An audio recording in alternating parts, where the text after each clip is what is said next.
I'm grateful for the opportunity to address the House today on the Finance Local Property Tax Amendment Bill 2025. As a representative of Dublin Rathdown, I'm acutely aware of the importance of the local property tax, both as a source of funding for our local authority and as a topic of real concern for homeowners and communities across the country. I want to set out clearly why this bill is not only necessary, but why it is fair, balanced and in the best interest of our citizens, our local authorities and the future sustainability of our public services. I want to begin by recalling why the local property tax was introduced in the first place. The local property tax, established in 2013, was a critical reform in the wake of the financial crisis. It was designed to broaden our tax base, to provide a stable and predictable source of funding for local government, and to reduce our reliance on volatile, transaction-based taxes, such as stamp duty. Since its inception, the LPT has delivered on these objectives. It has become the cornerstone of local government funding, supporting the delivery of essential services that every citizen relies upon every day. From the maintenance of our parks and green spaces to the upkeep of our roads, the provision of libraries, community centres and local amenities, the LPT underpins the very fabric of local life. But perhaps the most important thing is that the LPT is a tax that is retained locally. The revenue raised in each local authority area is spent almost primarily in that area, ensuring that the communities see a direct return for their contribution. This principle of local accountability and local benefit is at the heart of the LPT system, and it is one that this bill seeks to strengthen. However, as with any tax, the LPT must evolve to reflect changing circumstances. We cannot ignore the reality that property prices have risen significantly since the last revaluation in 2021. According to the Central Statistics Office, residential property prices nationally have increased by approximately 24% over the last 4 years. In some areas, particularly outside Dublin, the increases have been even more pronounced.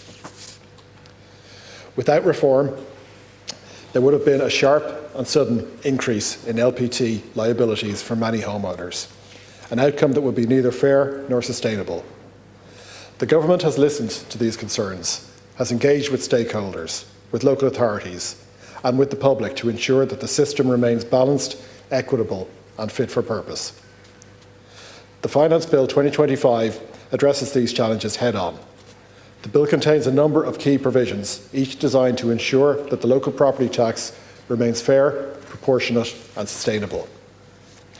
First and foremost, the bill widens the valuation bands by 20%. This means that the bands within which properties are valued for LPT purposes will be broader, allowing many homeowners to remain in their current bands despite increases in the property values. This is a crucial intervention. It ensures that the vast majority of homeowners, an estimated 96%, will not see their LPT liability jump by more than one band, and many will see no change at all.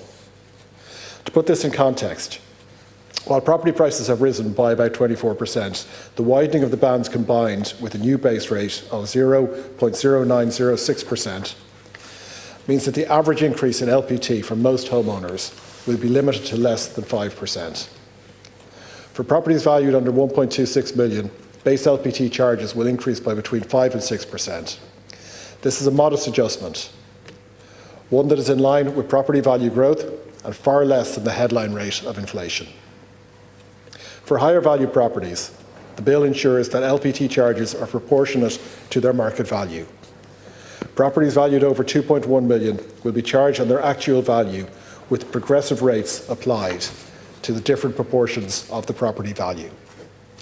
This progressive element is fundamental to the fairness of the system. It ensures that those who own more valuable properties contribute accordingly, while protecting those on lower and middle incomes from excessive increases. Another important feature of the bill is the setting of the valuation period to 5 years, from 2026 to 2030. This provides certainty and stability for property owners, allowing them to plan their finances with a certain degree of confidence. The next revaluation will take place on the 1st of November 2030, maintaining a regular cycle that reflects market conditions without causing undue disruption. The bill also addresses affordability concerns by indexing the income thresholds for LPT deferral. This means that those on lower incomes or with limited means will continue to have access to deferral options that reflect current economic realities. The thresholds have been updated to keep pace with inflation, wage growth and increases in state payments since 2021. This is a vital safeguard, ensuring that the LPT does not become an undue burden on the most vulnerable in our society. Finally, the bill empowers local authorities by allowing them to vary the LPT rate upwards by up to 25%, giving them greater flexibility to respond to local needs and priorities. The downward variation remains capped at 15%. Importantly, any additional revenue generated from these changes will be retained by the local authorities, ensuring that the benefits of this tax reform are directly felt in local communities through improved services and infrastructure. As a TD for Dublin Rathdown, I want to speak directly to the impact of these changes on my own constituency.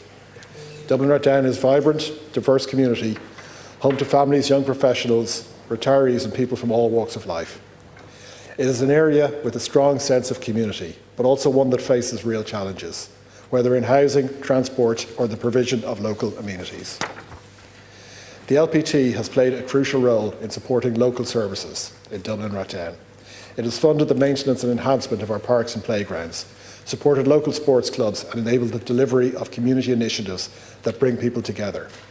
It has helped to maintain our roads, improve public lighting and support the work of our libraries and community centres. I've spoken to many constituents who recognise the value of these services, but who are also concerned about the potential impact of rising property prices on their LPT liability. This bill responds directly to those concerns. By widening the valuation bands and limiting the average increase to less than 5%, we are ensuring that the vast majority of homeowners in Dublin Rathdown will see only a modest adjustment to their LPT bill, one that is fair, proportionate and manageable. For those on lower incomes, the updated deferral thresholds provide a vital safety net. No one should be forced to choose between paying the LPT and meeting their basic needs. This government is committed to protecting the most vulnerable, and this bill delivers on that commitment. Now, I'm aware that some in this House, and indeed in the wider public, have raised concerns about the LPT. Some argue that it is an unfair burden on homeowners, or that it fails to take account of ability to pay. Others suggest that it should be abolished altogether or replaced with an entirely different system. Let me address these concerns directly. Firstly, on the question of fairness. The LPT is by design a progressive tax. Those with more valuable properties pay more, while those on lower incomes have access to deferral options. The widening of the bands and the updating of deferral thresholds in this bill further enhance the fairness of this system. The alternative, relying on transaction taxes or general taxation, would be less predictable, less stable and ultimately less fair. Secondly, on the ability to pay. The LPT is not simply a tax on home ownership, but a contribution to the services that make our communities livable. The updated deferral thresholds ensure that those who genuinely cannot afford to pay are protected. The vast majority of homeowners will see only a modest increase, and for many, the benefits of improved local services will far outweigh that cost. Thirdly, on the question of abolition. To abolish the LPT would be to undermine the financial foundation of our local authorities. It would mean less funding for parks, libraries, roads and community services. It would mean greater reliance on central government funding, reducing local accountability and local decision making. It would be a step backwards, not forwards. Finally, on alternatives. Some have suggested that the LPT should be replaced with a site value tax or another form of property taxation. While there's merit in considering the long-term evolution of our tax system, the reality is that the LPT is a well-established, well-understood and administratively efficient system. The changes proposed in this bill build on that foundation, making the system fairer and more sustainable for the future. It is important to situate this bill within the broader context of our public finances.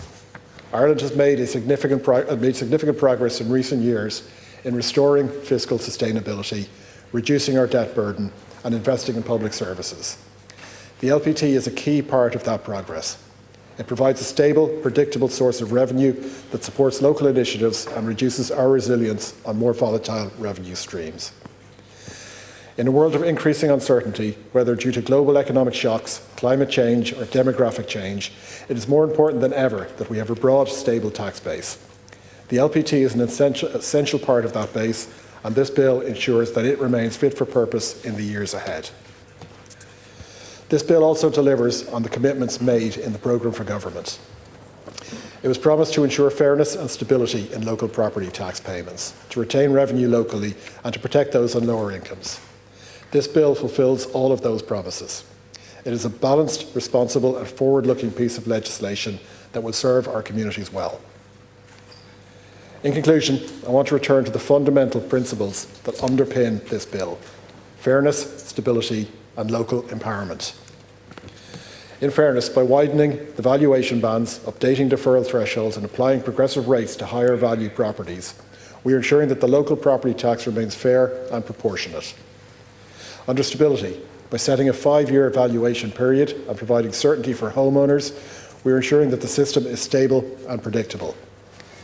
And under local empowerment, by allowing local authorities to vary the local property tax rate and retain additional revenue, we are strengthening local accountability and ensuring that communities see a direct return for their contribution.